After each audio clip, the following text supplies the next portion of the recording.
Today, we're going to talk about the dark night of the soul and its effects on our health and on our glands. Now, the dark night of the soul I've talked about before, obviously, I think just even a week ago, but in different talks. And I do talk about this because it's such a strong, effective part of our soul growth. It's such a pivotal part of our growth. So the dark night of the soul is like that saying, the men from the mice, separating men from the mice. The dark night of the soul really takes us from where we've talked it, read it, and so on, to becoming it. Now, that's not necessarily what we're going to talk about today, but we're talking about something related. The dark night of the soul is something we're all going through in the year 2018. And every so often, of course, Saturn is the planet related to the dark night of the soul, not exclusively, but it is related. So Saturn, a slow-moving planet, is going to take a while to move through, and it comes around obviously every so often. But this year, it's hit a lot of us, affecting a lot of people. It's going to affect pretty much everybody on some level or another. But Saturn is almost, it's almost like a half a year. I think it's 5 months, but it's almost a half a year that Saturn is retrograde, and so we're going through this a Saturn, not a Saturn return per se, but a Saturn retrograde. But it's when we talk about the dark night of the soul, it can be related to a Saturn return in our charts, natal charts, and so on. But also it's related to a Saturn retrograde, which can happen to anybody at any time when it's in our charts, but also globally. So Saturn is going through a retrograde experience. We've heard of Mercury retrograde, but Saturn retrograde is different. So we're going to talk about that and so on. So I apologize because I'm a little excited about this, but and it's just so interesting to me. It's just so intriguing because people are talking about challenges around the world. People are talking about this is going on and that's going on, and craziness, even bizarre communication, because we've also been experiencing, several planets going retrograde. Venus, Mars, Mercury, and it's like, wow, just really kicking everybody's butt. And that's overlapping with Saturn going retrograde too. So, it's quite an experience. And of course, a good astrologer could have easily predicted that. And I'm sure they have here and there. So, you can keep an eye, get in touch maybe with your astrological chart or somebody you can trust to do a monthly or annual, forecast, for lack of a better word, for you. Because it just kind of helps you know a little bit of how to navigate the day, the week, the month, the year. I'm not saying become obsessed or paranoid with charts. I'm saying just informed, just a bit informed on what you're dealing with. So it's pretty cool to do something like that. On my website, we have some charts that are offered for soul's purpose, or one of the best one I love on our site is it's another person that does the charts, but on our website, under the online store, there's one called the Karmic Life Report. And that's just incredible because that talks a little bit about past life, a little bit of forewarnings about certain things to watch out for in your life, but also then your gifts and soul's purpose. So really, really cool. That's the most diverse one. But then after that, there's other great ones in there, whether it's relationship or soul's purpose and so on. All right. Now, and there's also one that kind of give you the overview for the next year, starting from the time you get the chart done. You can then get an idea of what to expect for the coming year. So just keep that in mind. Now, Saturn. There's a lot of people struggling with this, but Saturn is not the only thing going on globally. It's also just energetically, we are going through a global dark night of the soul. Dark night of the soul, in case you don't know, just a quick synopsis, means it's a time when our soul takes accumulation of all the bits and pieces of lessons that we've learned and didn't learn and so on. Bits and pieces of things just kind of left a little undone, gathers them up and says, let's do a crash course on cleansing all the remaining debris from the last cycle of whatever of our lives. So that's kind of it. But then when it happens on a global, it can happen on a national level, a global level, whatever, right? But when it happens, especially on a global level, wow, look out. It's not that common really, but It's going to cycle around every so often, and we're in one right now. So one of the things that it affects, it's right here, our health. It takes a toll on our health, our glands. Now, a lot of people don't seem to understand what your glands are, your endocrine glands I'm speaking of. You have 7 primary endocrine glands that correlate with or correspond to your 7 primary centers, spiritual centers, chakras. So now not all charts or people agree. Some people like to make the pancreas one of them, but it isn't one of the primaries. Or some people try to make the spleen, into a gland related to the chakras, and it isn't. It's just not one of the endocrine glands. So, not one of the primary endocrine glands. So most of us know pituitary, pineal, thyroid, thymus, and so on. So that's what we're talking about here. All right. So the thing is, the endocrine glands are a part of our body, and yet people are having health, impact to their health from the dark night that we're going through.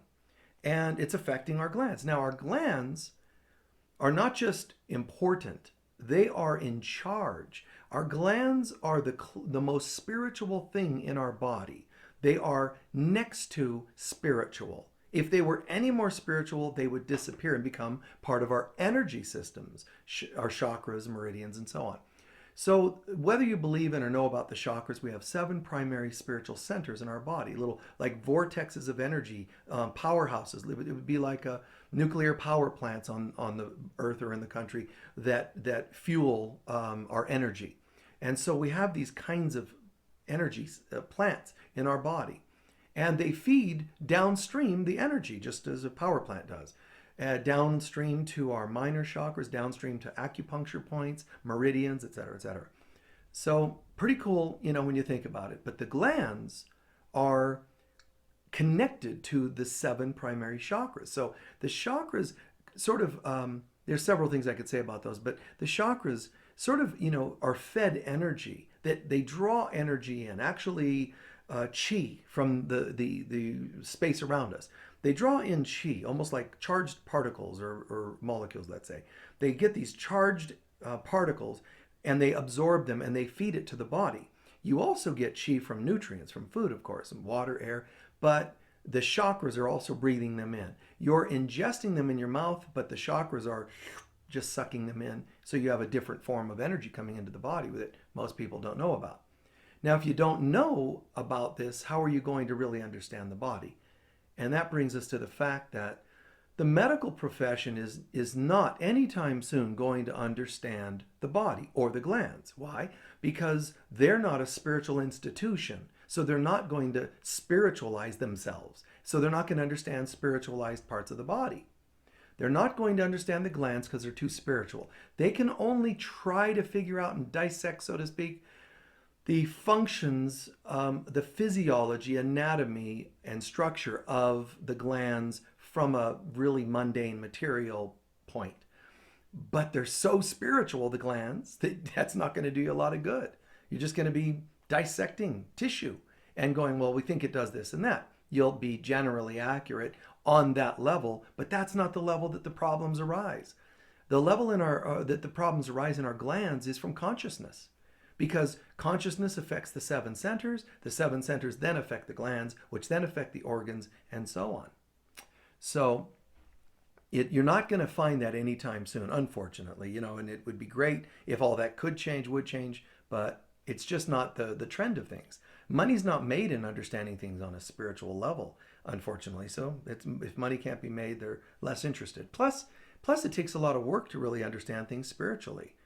Believe it or not, the physicians and the studies of the medical profession, the years you put into it, are nothing compared to what it would take to understand things from a spiritual standpoint. Plus, to understand things spiritually, it takes discipline, internal discipline, as opposed to, concentration and memorization of material and words that, many physicians would have to go through in their deep studies that they do academically or in all throughout their medical education or whatever. So, if you want to understand the glands, let's look at it this way, because it's a great analogy. Imagine, first of all, 7 primary glands. Now, which ones are the most important? It doesn't take much to figure out. Likely the ones that are at the top. That would be the ones in our head. That would primarily be the pituitary, pineal, and thyroid. So those represent the Trinity of God, believe it or not. In fact, the pituitary is referred to as the master gland, just like God is the master of the universe, or as Freemasons call it, the grand master architect. Okay? So you have these upper three. So imagine the pineal and the pituitary being like the father and mother aspects of God. Now, the pituitary communicates to the thyroid, just like the thyroid, you see, is like the Christ gland. It's the fifth chakra counting up, and it's the fifth gland counting upward. So it's the third counting down. So the thyroid is like the Christ gland. Notice God creates us, and we are God's spoken word, which comes from the throat center. Just like our spoken word, we relate to the throat chakra. When you have issues with speaking, and sometimes it's related to the throat chakra. Often it is. All right, so God says to the Christ, I want you to go into the world and bring the presence of Christ throughout the world. All right? Now, take that to a anatomical or a body level. The pituitary says to the thyroid, I want you to go throughout the world, which in this case, it's the body. Go throughout the world and spread the news of the Christ. Spread the news of the thyroid. And when it does that, it does so in the form of what we call metabolism. So the thyroid is like following the dictate, so to speak, of the pituitary and pineal for that matter, but pituitary, and brings it to the body in the form of metabolism, because metabolism is a metaphor of interaction, communication. Like, how are we doing? We're all getting along. We're metabolizing. We're integrating into the universe, and we're adjusting and making sure everything flows really well. So it's pretty cool if you think about it, that there's an anatomical analogy or parallel to spirit, which makes total sense if you think about it. It's almost like we're made in God's image, but it means not linearly that God looks like us, but it means symbolically. So there's a Trinity, and it's in our heavens, above our shoulders. It's in the heavens. From the shoulders down is the material world. 4 chakras in the torso represent the 4 elements and the material world. So up in the heavens exists God, and God sends the Christ to the world, our body, and says, spread healthy metabolism, so that obviously could be it sounds like a kind of an easy thing, metabolism sort of is symbolic of our ability to relate to the world and to each other, and one gland to another, and so on. So this is the world, metaphorically. So let's go see how your thyroid Christ can communicate to your world. And it also means every cell. So metabolism is really it's everything, but it's really a symbol of everything. It's the symptom of everything. It's the outcome of how the Christ self is doing. So, when you think of the thyroid, it's the 5th chakra up. And often we hear of a star being 5-pointed, right? So the 5-pointed star is symbolic of the Star of Bethlehem. And it's also symbolic of, in the book of Revelation, the Christ that we are is referred to or spoken of as the stars that fell from heaven. That's us. We're the Christs that fell from heaven, meaning lowered consciousness and dropped into the human dimension or the limited universe or world. So the star has 5 points, and that's why one reason why we say that the 5th point is the Christ self. And that's why it's the 5th chakra. So hopefully that makes sense. So, to me, it's beautiful that the pituitary and the thyroid have to work together, to just like the God and the Christ work together, and in proper priority, where it's the God self speaking to the Christ, and the Christ that seems to have descended into a world called the body. And if it's going to go into the world, it should bring and anchor the light, the power, the health, the wholeness of God into the world. And again, does so through metabolism. So, even when we want to improve the world, it's kind of like if we say I want to improve the world on a body level, how do I improve the world? wholeness, communication from gland to gland, organs, glands to organs, proper healthy nervous system, and so on. All of this has to be a really healthy ecosystem, let's call it. So the other thing, though, is that every time we fail to honor God and our Christ self, then the thyroid, which is the Christ self, is going to take a hit. Every time we betray our Christ self, the thyroid is going to take a hit. It's going to be sort of, you could say, beat up. It becomes more and more toxified. So we keep killing the Christ in ourselves. It doesn't sound like a great line, and some people wouldn't even like hearing such a thing. But we are crucifying the Christ in ourselves. We hear about a guy named Jesus that was crucified a couple thousand years ago by Pharisees, but the Pharisees are us when we're betraying ourselves. We're the Judas in us that betrays the Christ, the Pharisees that are out to find fault with the Christ. Christ is a figure of speech. You don't have to be a Christian to hear what I'm saying, nor should you be against what I'm saying just because I use the word Christ. It's the divine. It's the presence of God in man, as Ernest Holmes once said. So it's the divine, the I am presence in us. But that image, that Christ self, the created perfection, not the creator that's perfect, but the created that's perfect, that's here. And we're beating it up. And in the form of biology, it's the anatomy and biology, it's the thyroid and its effects, what it does, how it functions. It's trying to function and bring healthy, spread the word of God. And yet, it's the Christ teaching, the word of God. And yet, we keep crucifying it. We keep condemning it. How? Oh my gosh, in so many different ways. But one of the ways is by betraying it with our words. If the Christ is an expression of the I am of God, then when we say things that do not honor the I am in us or others, if I say things that are hurtful, gossipy, rude, whatever, judgmental towards somebody else, I am then reducing their Christ thyroid self. So their thyroid's going to taking a hit from that abuse energetically. But my own betrayal of the Christ in me and the person I'm bad-mouthing is also going to take a hit from that. Because it's the Christ self, and if I'm not acting very Christy, then the thyroid says, then who are we? What are we? And we are then reduced from being the Christ to merely limited mortal human beings. And mortal human beings means to die. So every time we betray the Christ in ourselves, we're dying. We're being crucified. And it's an amazing metaphor if you really think about it. But we just keep overtaxing the thyroid, and so it becomes toxic and is incapable of fulfilling its function. What it is, physiologically, biologically created to be, what it's created to do. So, it's really kind of unfortunate if you think about it. But I love this because we have to recognize that we're doing this every single day, all of us, if we're not coming from the Christ place. If we're not seeing the Christ in others, nor coming from the Christ in ourselves, then you can rest assured that you're having, you're beating up that thyroid. Then it becomes hypoactive. I won't go into why it can go hypo or versus hyper energetically, why it goes either way, but it'll go hypoactive to compensate for our self-abuses and abuses of others, or it'll go hyperactive. Either way, it's not in its homeostasis. It's not in its healthy original place, the place it's supposed to be. So boy, oh boy, takes a hit, breaks our heart.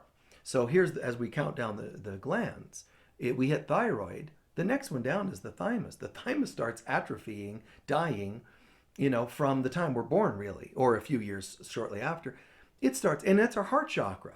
What does that tell you? The thymus dies. Why? Because the gland above it, the Christ, is dying. How could our hearts be alive if our divinity, Christ, is being betrayed? It would make no sense. So our hearts, that's God, that's going to be related to our immunity and so many other things, the thymus. And so it's kind of, when I get the pictures of it, it's like so many wonderful little animated movies made, related to nature, forests dying because evil has come into the land, that kind of thing. Or almost like a Lord of the Rings episode. Well, here's the territory being destroyed by all these evil forces, coming into the land and just destroying it all. So the heart is just dying. And when it dies, the rest of the body, just forget it. The rest of the glands, the rest of the organs, the rest of the body doesn't have anything giving it inspiration, because all energy, love, inspiration, and so forth, power, creativity comes from above, comes from the God self, from God, from the divine. And it speaks to us. It speaks through us from deep within God into us, and then it descends downwards through our body. And it should just be this radiant ecosystem of love, of God presence. But instead, it's all just kind of atrophying. Kind of sad. But the Christ then grows weary and is no longer the Christ. It's weary from taking these hits left and right. And then what's it going to do? It's now imbalanced, and it sends all of, everything into chaos. The Christ sends everything into chaos. The heart is going, well, my Lord, and the Christ goes, I'm tired. The Christ can't get tired. It means now my thyroid is becoming a gland instead of a divine expression. And the gland is going, well, God, I'm getting tired, because glands, physical things, can get tired. They're mortal, subject to death. And they're limited, subject to limitation. So it's going, we're just not ourselves anymore. Well, what can you do about it? We don't even remember what to do about it.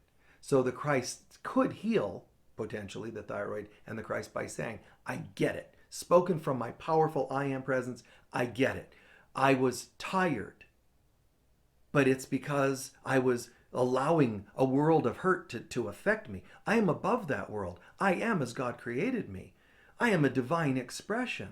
And you start affirming, you start owning the power of yourself in every argument, for that matter. Someone says, gossip, gossip, gossip. You say, I am not interested, which means after every I am, you could usually insert another word like is. I am is not, you like that. The I am, God presence, is not interested in hearing this. You see? Gossip, gossip. National, presidential, whatever, guys. And don't start posting stupid lines on there about, there's an exception, like politics or finances or, economy, whatever. There is no exception. If you're going to gossip and do hate stuff, it's character assassination, it's hate. But you can't badmouth another person, despite all the ridiculous things some people do. You can't badmouth them and expect this to come to life and resuscitate or be resurrected. Your Christ self, the more you justify your negative comments, because that's the Pharisees, judging other people, condemning them, killing the Christ in them, it kills the Christ in you. Judge and you are judged. This isn't going to sit well with anybody that enjoys judging, of course. And you're going to say this guy's a jerk, which, of course, is judging. So power to you. Glad we could give you another shot there. But the I am isn't interested in what such people say. And we all do it a little bit. But the idea is to make the habit to not do that instead of the habit to do that. So we've got to do our part, and, it's like... It's why the accumulated non-Christ experiences take such a toll. The non-Christ comments, the non-Christ, actions, they take a toll, and they create an imbalance. Some people will say, it's the foods that do this. Well, here's two things to consider about the foods. One, technically, if you were in your Christ self, even if foods were toxic, they can't really affect you as much, if at all. The second thing, the foods you ingest, if they are toxic, would only be created by you, drawn to you into your space to ingest, to confirm an attitude you already had. In other words, if I'm already hateful, I'm more likely going to attract hateful experiences, including foods that are toxic. There can be exceptions. I mean, there are demonstrations throughout history of people being in such a Christ space, that toxins, physical, actual poisons, did not affect them the way they would have an average person. So that in itself is pretty cool. I demonstrated that for the first nearly 60 years now of my life, not doing anything by standards of nutritional laws. I did my own thing and only ate junk food Making an exception now turning that a little bit. I chose to turn that for various reasons, but not for any fear or health reasons. Just because I felt like it. Just felt like, okay, we did that. Now we'll move to something else. So I'm eating a different diet a bit now, but it didn't affect me in terms of anything, in terms of weight. It didn't affect me in terms of vitality. It didn't affect me in almost any area. But I'm saying that's an exception for those of us who have been able to pull that off.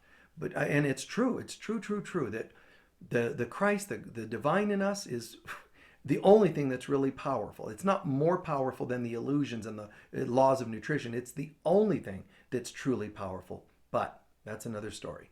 So what I was leading to there and stating there was, even if we do ingest toxins and they then affect, our glands and thyroid, for example, we can only really ingest those if that's what we've created today. And we've created it meaning I'm already toxic in some level, so the foods came in to manifest it. Don't hate, shame, blame the foods. They're just doing what they're told. If you're already in that state of mind, they're going to give you something negative. Otherwise you'd be immune to it, but you're not, because you're not in the Christ self. So fine. What can we do about it? Yes, know the truth, but respect the illusion. The truth is you are as God created you. You are the living Christ on earth. You are not capable of toxins. However, respect the illusion and stop, shooting down, alcohol or whatever that's toxic seemingly to your system, drugs that are toxic to your system, but also, foods, foods that seem to, in the illusion of life, have more toxic material. So these are just examples of what we can do, to toxify the Christ self. And again, it takes a toll, wears down the Christ self, and then it can't bring us that life that we're meant to have, the life of thriving and so on, in mind, body, and soul. And then one other thing, every time, like I said, every time we speak in a way that's not honoring the Christ self, it's like you're putting out a request for the karma. Good karma, bad karma. If I state something empowering of the Christ, good karma. Now I'll either have foods that I ingest that are toxic, but it'll be overridden by the good karma. Or I'll ingest foods that are really wonderful. They're really synonymous as much as possible with high vibration and Christ kind of energy. That'll just give me an extra buzz, won't it? It'll give me an extra boost of health and wellness. So keep that in mind. Switching gears just slightly though. Saturn as a planet, this Saturn retrograde and Saturn return for some and so on. But the Saturn retrograde experience, Saturn as a planet represents, I've shared some of this before, but I'll be brief with it. Saturn represents, it's where we get the word Set in Egyptology. And Set is also the same as Satan in years later. So in Egypt mythology, we already had the name Set or Satan before Christianity made it up or developed it. So Set, Saturn, Satan, they're all the same. Hades is another term in Greek mythology, but those are all the same. There's, it's the idea of something that tempts us, something that works us over and tests us. So tempt us is the same kind of a derivative word as tests us. So it just depends. One is made into a personal guide that's out there trying to get you. The other is, whether it's a guy, an energy, a planet, whatever, it is something testing me. Well, what do you think you ought to do with your tests? How about pass them? So now it doesn't matter who's doing it, Set, Satan, Hades. Your job is just to pass your tests. And since everything's one, Saturn is a part of ourselves, testing ourselves. So that takes it from a different angle. It looks at it from a different perspective or angle, doesn't it? It's not an evil that's trying to hurt us, but instead it's not trying to help. You could say that, but not necessarily. Its job is to test. So you keep it neutral, not good or bad. It's just always, testing us. In Norse mythology, it's kind of like Loki, always pushing the envelope to test everybody's integrities and so on. All right, so Native Americans call it something else, and Buddhists call it something else, and so on. All right, so moving right along, Saturn tends to increase the aging process. Saturn holds things up, and it kind of makes them stuck and sluggish. And when it holds up the healing process, it speeds up the aging or dying process. So, it's kind of interesting, but it's kind of like in Greek mythology, Hades, all people that pass, they go, same in to a degree in Egyptian mythology, all the souls go through the underworld before they go anywhere else. They go in, and Jesus was said by Christianity and Catholicism, Jesus died and descended into hell. On the third day he arose again. Well, that's consistent with all the other mythologies, that you die and you go to hell, not literally. You die and you go into your deepest, darkest parts of you. It's kind of like saying when you die, you have your life flash before your eyes. You're being tested, you're being reviewed, and so on. But Saturn has that tendency. So it has this dragging kind of an effect. And because we're in a Saturn retrograde kind of an experience right now, Saturn is then causing a lot of people to feel really stuck and sluggish. It's really a drag, like spinning your wheels, just getting nowhere. And it just wears and wears. But in terms of health, it wears us down. It rules the pneumogastric nerve in the body, and which affects the digestive system. So it slows down the secretion of digestive fluids. So it slows down fluids in general, but also the digestion. Then I'm hearing a lot of people talk about digestion, but Saturn is like having a heyday, just like you're not going anywhere, and it's like, I just need to digest this food. And it's like, no, we're going to slow it down. Now, the great news would be it's trying to slow us down so that we go over our own lessons, tests, self-inventories, and clean it up. Like, while we're in the darkness, let's do something with it. It's a clean house, But it also hardens the synovial membranes, affecting lubrication of our joints and tendons. And then it's going to make like our spine and our joints, what did I say, aging. It's going to, even if you're young, you're going to feel just a little more tightness, because again, the fluidity of the body is just kind of sticking. It's like, wow. Then it creates a restricting effect on our circulatory system. That results in obstructions of all the bodily fluids, like blood, lymph, even urine and so forth, but also even with energy, like the nervous energy. Everything's going to get more stuck, which is then going to obviously beat us up a bit more. Who knows? It could, I guess you could say, increased number of bladder infections or whatever else you could imagine coming from everything becoming sluggish. The digestive system becoming sluggish, it's going to create more constipation. That's going to create more toxicity in the body, and the toxins aren't going to be flushed because there's not as much flushing going on. Everything is slowing down, getting stuck, getting kind of hardened, or whatever like that. It's just like everything is just wow, stagnation of elimination. This is just not good. And then Saturn rules the gallbladder too. But again, because it slows all the processes down and tends to dry things up. Gallstones, doesn't mean you're going to have them today flaring up per se, but they're going to be potentially flaring up, or at least being created at this time, flaring up tomorrow, so that you can't too directly know where it came from, the Saturn period, What else? It can cause like rheumatisms, muscular and joint deformations. That's why we hear of sometimes in some versions of the mythology, Hades being almost like a deformed, grotesque being. Whether it's, arms turned in and a little hunched over. A lot of the movies end up, which is great, portraying him with some amount of that, because that's what he's like. That's what it's like. Some of those even become so crooked and so forth that it became like, in some mythologies, the version of Satan, being all like that, not standing up, but all horned and hairy and curled up. In the famous church that everybody goes to in France, that has associations with Mary Magdalene, Rennes-le-Château. That's when you walk in the door, just to the left, there's Satan, all hunched over, crooked. and looking more like a half beast, but it's not standing up emboldened. It's more deformed, and so that's kind of that imagery where we get that imagery anyway. For some of the mythologies around Saturn, Satan, Hades or whatever. Um, so it's muscles, joints kind of getting deformed, and then it's again, like I said, it slows down the healing process. But lastly, Saturn is linked to skin and bones.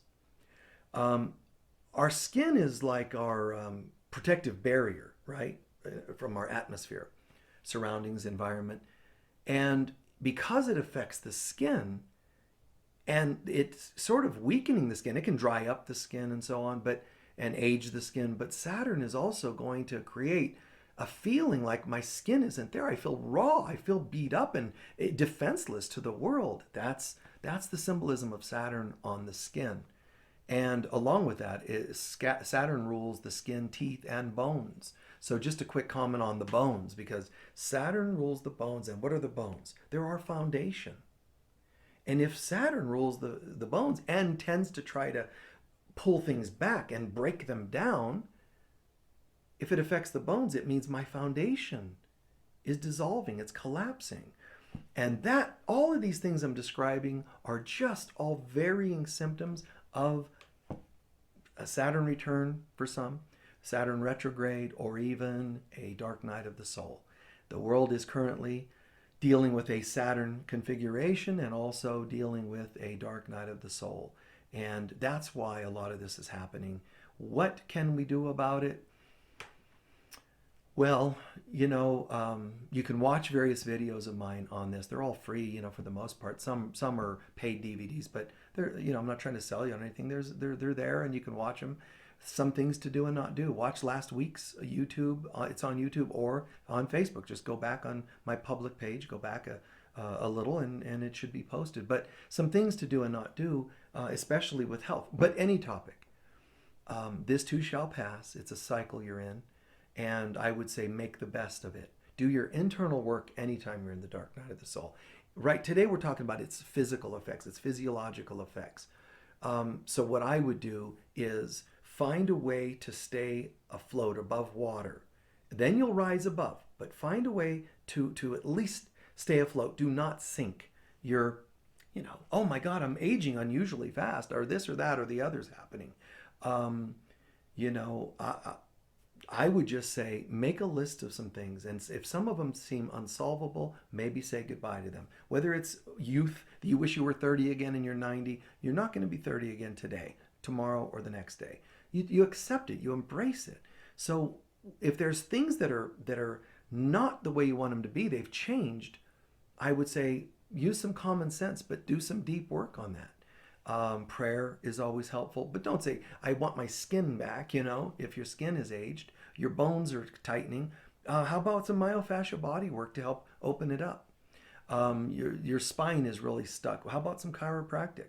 But see somebody that has an effect. Don't keep seeing people that don't help. Move, because Saturn's going to go, I'm going to keep giving you people that don't help because I'm all about sticking everything. And you're like, you're allowed to say, all right, if they do stick, I'll accept it. But first I'm going to try to change what I can before I accept what I can't. And kick some butt, man. Become a master.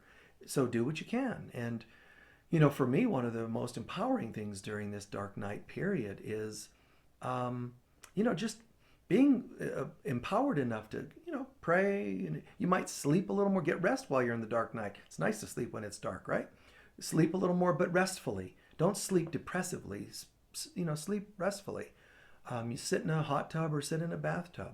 Favorite scent, bubble bath or whatever it is. Bath salts, candles. Make it into something wonderful. Making, lemonade out of lemons. It's like just pull it together and do the best you can. Because this will pass and then you're going to rise above. But if you let this sink you too deep, then when it's time to rise, you're not going to fly very high because you're going to be too beat up from the dark night. So it is a challenging period, absolutely. You don't see me sounding like it's dark and heavy and depressing. You don't hear that in my voice. But I'm feeling it like everybody in my own way. Absolutely. notice, even physiologically or whatever, even in terms of the body. But I don't let it rule me. I just say, wow, that's weird.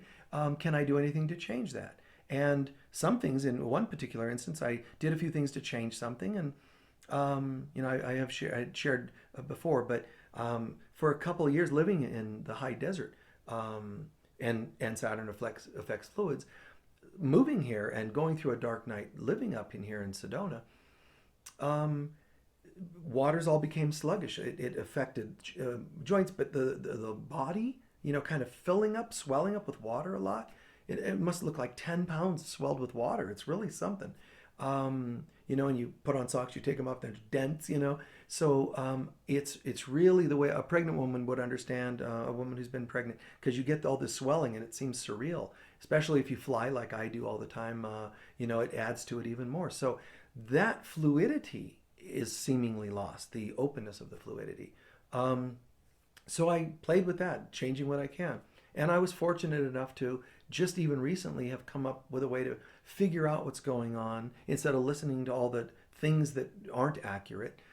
Found it out and wow, made a difference. Probably 50% better already in just months that I've found it on my own what's going on. I'm not saying you have to only find things on your own. I'm saying on your own, or people that are going to be for your greater good.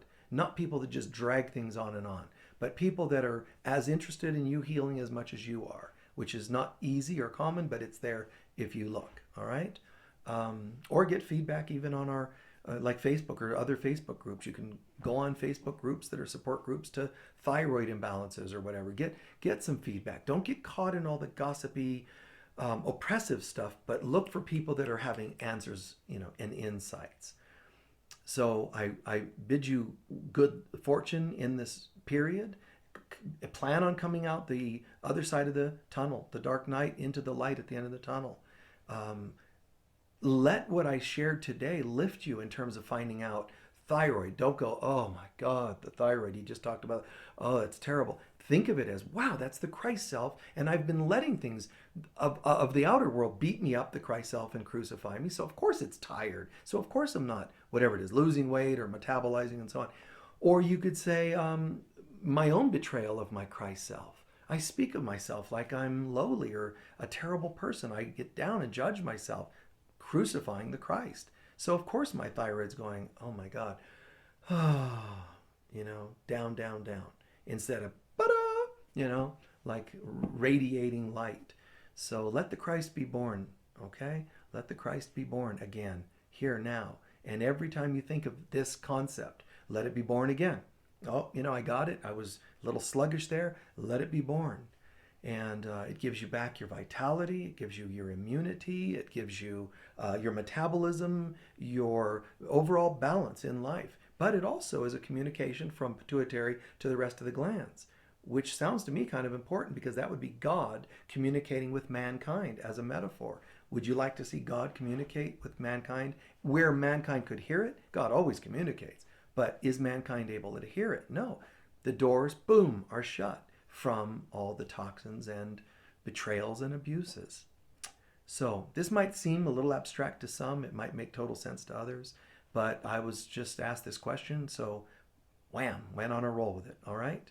So thank you to the person that asked about it, and blessings to all of you. Peace be with you. Blessings, blessings. Bye-bye.